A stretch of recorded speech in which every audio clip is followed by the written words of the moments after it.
All right, eight varieties here that I'm gonna try now of the Suriname cherries. Different names. Some of them I named myself. This one is a named variety. It's been around for a long time. This one also a named variety, been around for a long time. I put the quarter here for size reference. These are all quarters, so you can see how big some of these are, how small they are, different sizes, different shapes. Like this one, look at the shape of this one. It's a very unique shape. And this is probably the biggest one, the Zildark. It's much bigger than a quarter. Pretty cool. Suriname cherry taste test. The day has come. It's finally here. I'm able to taste multiple varieties of this special fruit.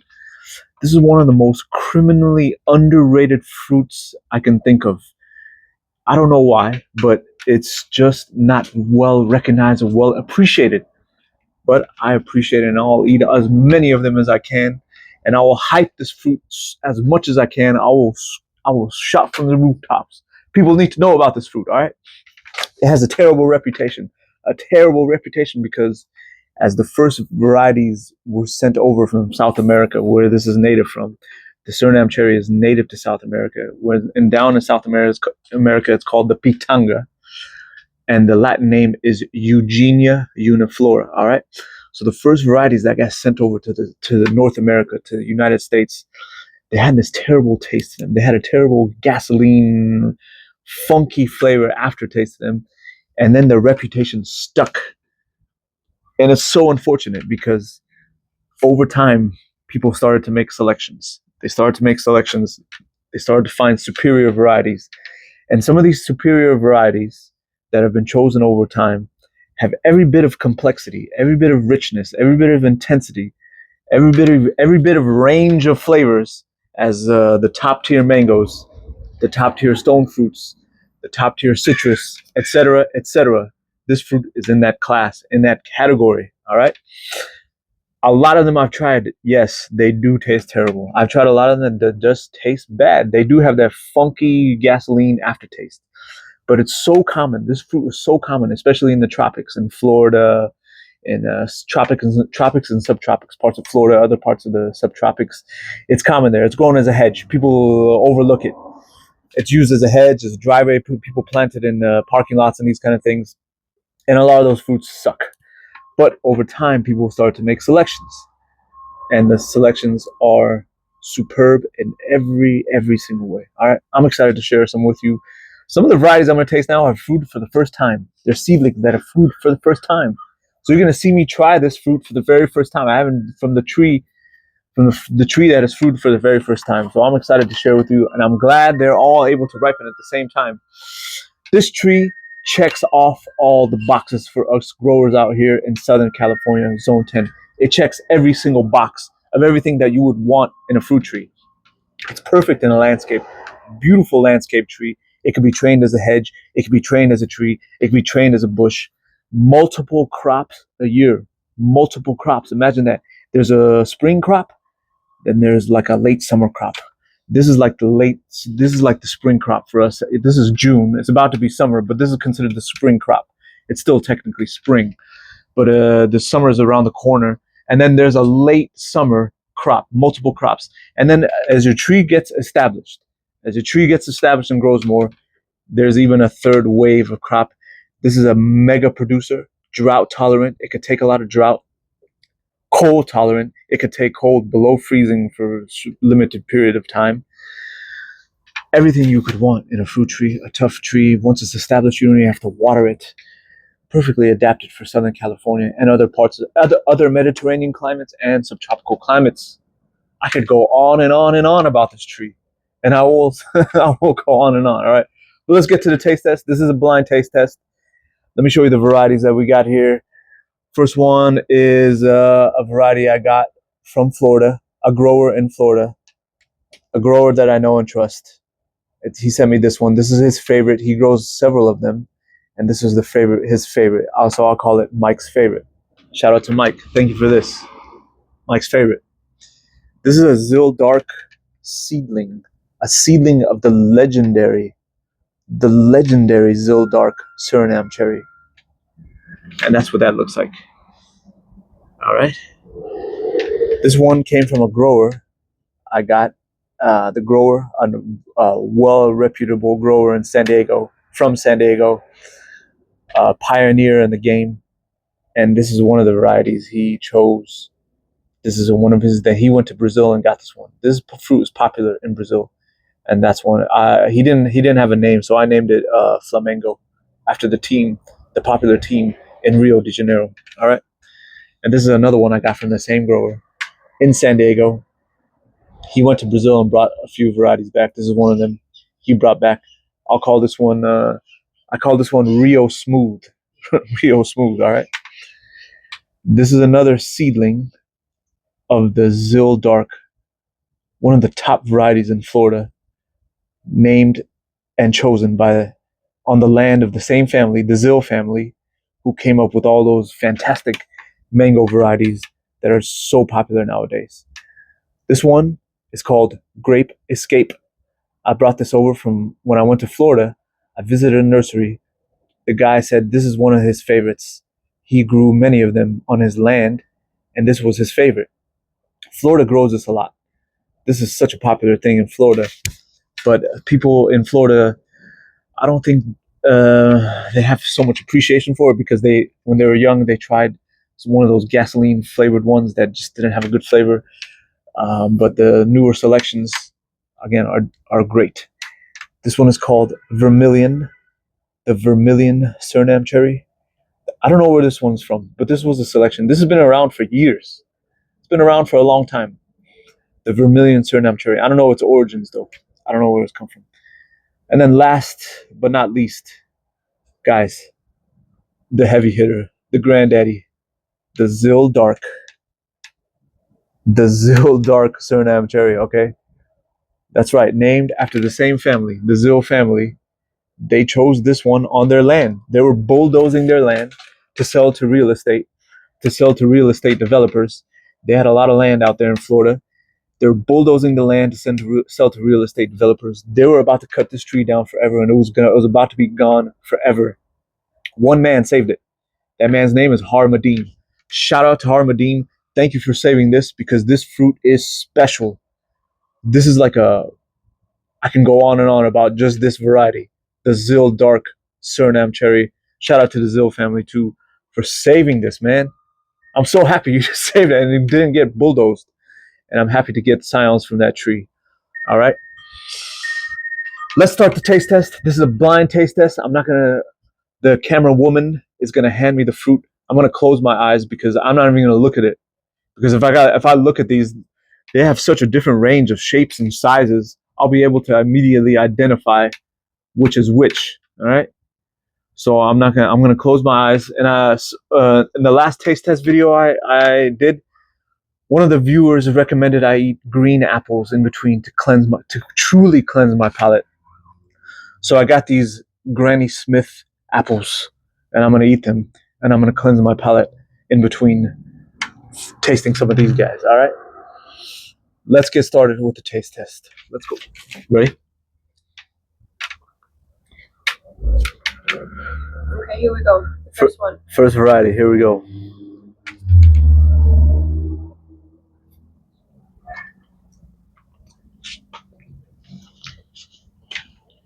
Wow. Wow. Juicy, very subtle flavor. Had a good aftertaste. Man. Coconut aftertaste? Really? I taste a sweet coconut aftertaste. Excellent. Guys, I'm saving all the seeds, by the way. Every seed will get saved. This is a very valuable thing. And it is a grow really, really easily from seed. All right. So the seeds will be saved. In fact, I'm gonna put that right there. That's like, man, that was like a sweet coconut. Coconut aftertaste. Tell them how I'm gonna rate it. 1 to 10. Oh yeah, the rating will be 1 to 10. That's a 9. That's a 9. That's a solid 9. Wow.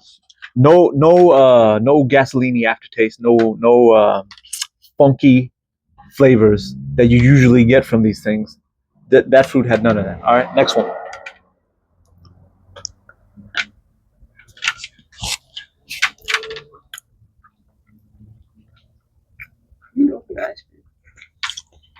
Okay, guys, I have to be honest. Some of these varieties I've tasted before, and the flavors of these are so distinct and so strong and so complex that I'm immediately able to identify what variety that is, because it tastes exactly like a fruit that we all know. When you take that fruit and you multiply it by 5, the imagine the flavor of that fruit. Take that fruit, multiply it by 5, and that's what that tastes like. I'm just gonna say the name because I can easily identify it. That's the Grape Escape. I've named it myself. It's the Grape Escape. It's tastes like you take one of those Concord grapes, right? Those slip skin purple grapes, the grape jelly that they sell, Concord grape jelly. Take that flavor, okay? Multiply that by 5, and that's what that tastes like. And it tastes nothing like the first one. Nothing like the sweet coconut one that I just tried. I'm telling you, the complexity of these things, the flavor ranges are off the charts. It's insane. Next one. No. Oh, I got a green apple. Yeah, that too. But also, what are you gonna rate? Grape Escape. I give it a 7. Even though I like grapes a lot, that flavor is actually a little too strong for me. So I give it a 7. Okay.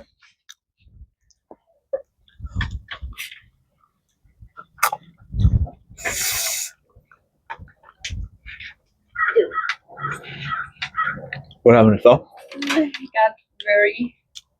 Oh, they got rearranged. Yeah. Uh oh. Oh, the wind just knocked all the fruit away. But hopefully we'll move on. I did not like that fruit at all. That one had some of that aftertaste, some of that petroleum bitterness that some of these have, that a lot of these have actually.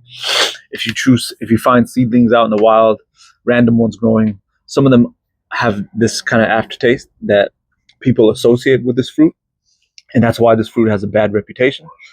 That fruit had that, and I did not like that. So I will give that a 4. I did not like that. The aftertaste was bad, and the flavor was good. It had a good punch in the front. It had a little bit of sweetness, but the aftertaste was had that funkiness to it. Let me eat an apple.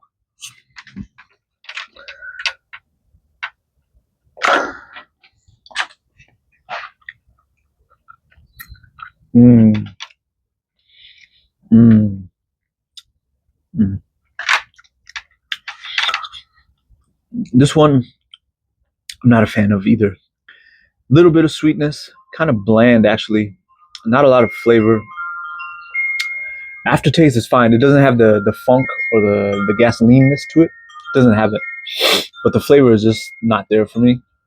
I will give this I'll give this a 4. I'm okay if I don't eat that one again. So you wouldn't keep it in the garden, or? I would probably graft over it and get another variety. That one is like standard. That's like the standard mid range of flavors that you get from these Suriname cherries. There's bad ones, of course. Then there's middle ones, and then there's the top class ones. Let me eat one. Okay, guys, and the next one we're gonna taste here. It's small. Oh, interesting. That one was picked early. All right, so I did not like that one either. Picked early. If you pick these early, it's no good. There's another reason why these have a bad aftertaste. There's another reason why these have a bad reputation. The timing of picking these is massively important in terms of flavor and quality. If you pick these too early, the flavor and the quality goes down by half. It's just no good. And then if you pick the same variety at the right time, the flavor is like, oh, amazing.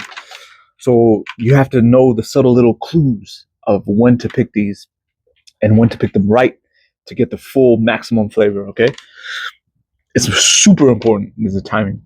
That was picked early. Flavor is no good, but I could tell this has potential. This variety has potential if it was picked at the right time. I will give that a 4. No, actually, you know what? I'll give that a 3. That was no good. I didn't like that. Now let me eat another apple. Okay, guys, we have three varieties left. 3 left. Okay, here we go.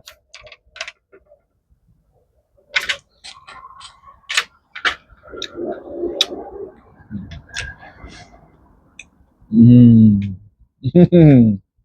I like that. That one is very citrusy. That one tastes like tangerines, like a very good tangerine. That was and it has a good aftertaste. Very very nice fruit. I will give that a. I'll give that a 7 because it didn't have the full sweetness that I really like, but it had a very nice citrus flavor. If you like citrus, right? Let's say you really really enjoy a citrus like a sweet tangerine or orange. This has a very concentrated citrus flavor. It's like you take that citrus flavor and you put it into a little small package, and then you get like a burst of citrus flavor. Very nice, but it's still a 7 because it lacked the sweetness. We need another apple. Okay, guys, the next one. We have 2 more left. Here we go. Thank you. No, I'm not cheating. Yeah, you I'm know not what it cheating. is. No, I know, because it's heavy. So yeah, here we go. I should have fit it directly into your mouth. Oh, baby. Oh, baby. There's 2 seeds in it? Oh yeah. So Oh, where is we need that seed. No, we need the seed. Okay. Can't waste that seed. Okay. First of all, that was a 10. Okay.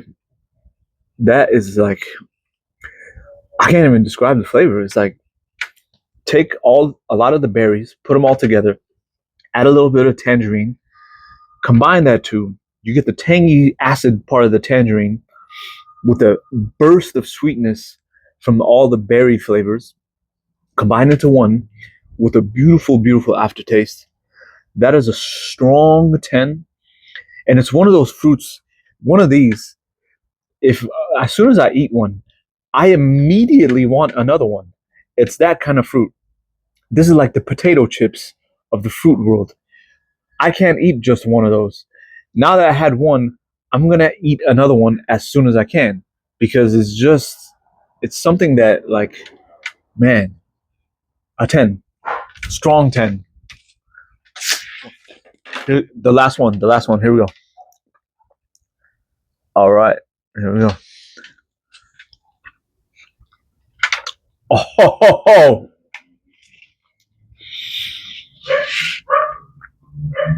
Wow. Okay. Wow. Really sweet. A lot of sweetness.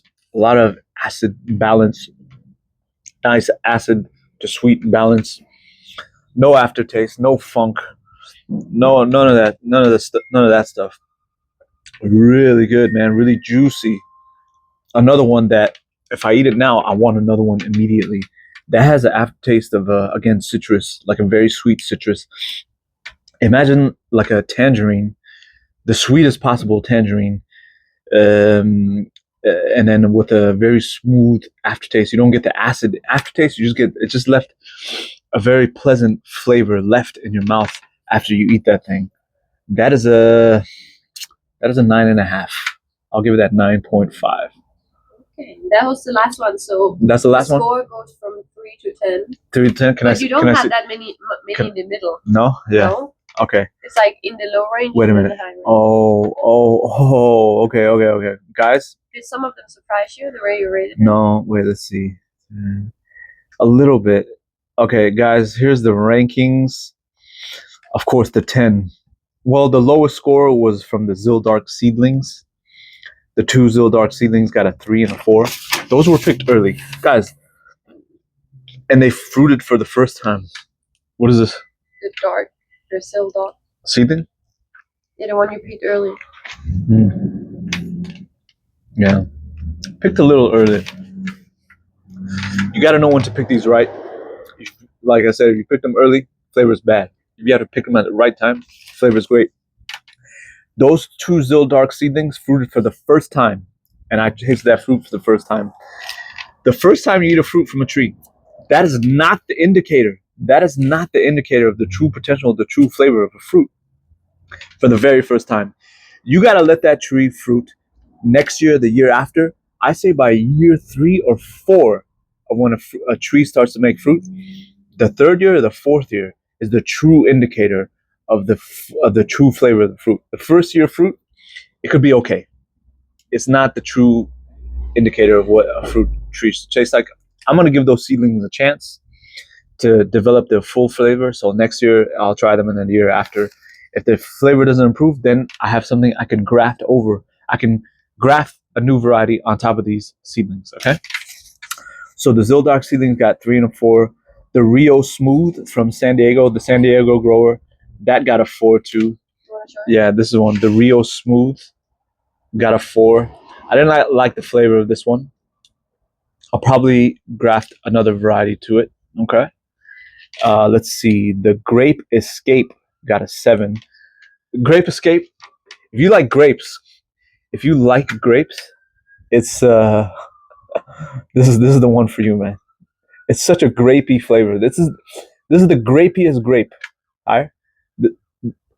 Oh, okay. This is the grapiest grape flavor you can possibly have. You want to try this? Let's let the camera woman try it. All right. Then let's see. The Rio Ribbed. The Rio Ribbed got a 7. This is the other one from San Diego, from the well-known grower. He sent me this. He sent me this variety. He went to Brazil, collected some of these. This is the Rio Ribbed, also known as Flamengo. I gave it a 7. All right. Then the 9 was the Vermilion. Oh yeah, Vermilion. Guys, this Vermilion variety has been around for a long time. It's been around for a long, long time, many decades. People know this variety. It's really, really good. It stood the test of time. It's one of the first selections around, and it's still in existence, and it's really, really good. I gave it a 9. I gave it a 9. All right. Oh, the 9.5. Oh, that was the 9.5 was the Mike's favorite? Yeah, but you only have one. I only had one. That was a good one. Yeah, guys, Mike's favorite. Okay. Again, reputable grower from Florida. He has many of these. That was his favorite one. He was nice enough to send me scions of his. I just called it Mike's favorite. He didn't even have a name for it, so I call it Mike's favorite. Shout out to Mike. Thank you for the scions. You know how to choose. You know how to choose them. 9.5. And then, ladies and gentlemen, the winner is this beauty of a fruit, the Zildark Suriname cherry. The Zils did it again. This is I can't even describe this fruit. It has the size. This is the biggest one too. It's the biggest one of all the ones I have. It's regularly about the size of a $50, and flavor is off the charts. It's a 10. Suriname cherries, underrated but phenomenal. If you grow the right one, you grow a good seedling, or you graft a good variety. You have a premier fruit, a top 10 fruit in your yard. Overlooked, underrated. But if you know, you know. All right. You just have to be able to pick it at the right time. In fact, I think I'm going to do a video where I'll show you a ripe one, an underripe one, and when to pick them and when to achieve that full flavor. Ladies and gentlemen, if you need seedlings of this Suriname cherries, I have some left. I have some left in 1-gallon containers and grow cups. I only grow the best. I only grow the ones I like. And I've planted some of the Mike's favorite. I've planted some of the Zildark, and I planted a few others. So if you want them, I have some left. Let me know if you're interested. And as usual, guys, thank you for watching. Like and subscribe. Bye-bye.